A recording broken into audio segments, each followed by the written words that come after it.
using your finger or your spatula to move whatever you need to in the middle of the way.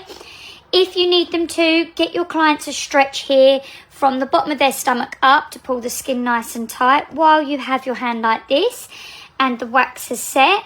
You can then get your handle by picking to get ready to pull up against the hair growth, and you will push your thumb or your hand into the bottom, almost like you're pushing the bum into the bed more to stretch that skin while they pull up here. And then you're going to do a handle and a quick pull against the hair growth parallel to the body on both step 8 and 9. And that should hopefully remove everything you need without anything pulling or tugging at the skin.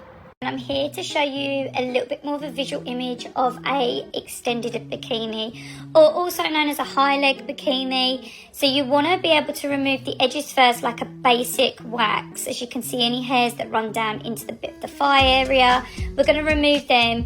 These are 2 strips that get removed against the hair growth in about roughly 3 to 4 pulls.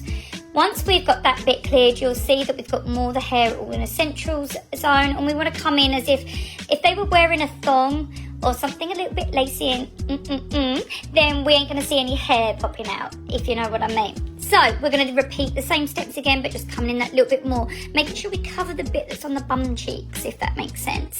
So once we remove, we end up with this like thick line of hair that's just down the centre. And you can also remove the top line. That's not essential, but some people like it if their hair goes up a little bit higher. Just means they lower it a little bit so it doesn't peek out at the top of the bikini. It's always important to clean before you do any wax treatment using any type of wax on any area. My favourite go-to is my coconut and lime pre-wax cleanser. It's a spray which makes it easy to use, light wearing, so it doesn't make the skin feel tacky or clammy.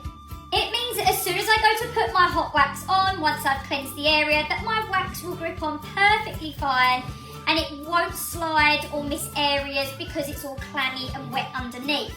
If you find you spray too much, just use a clean cotton pad to dry the surface. Fast drying wax so it will grip on really well. Get my handle, nice quick pull, no tugging of the skin, just by using a simple pre-wax cleanser.